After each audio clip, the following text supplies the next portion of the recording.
আসসালামু আলাইকুম। সবাইকে অগ্রিম ঈদের শুভেচ্ছা। তো আমার এই যে জমিতে আসছি, জমিটা এখানে এই যে আমি একটু শুকাইতেছি।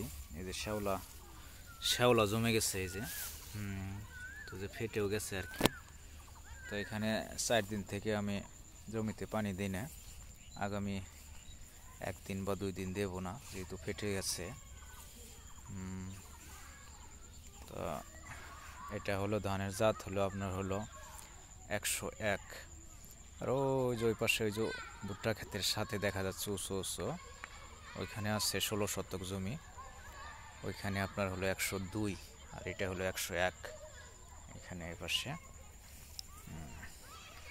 তো এটা ওই 101 এবং 102 চিকন জাতের ধান আমি খাবারের জন্য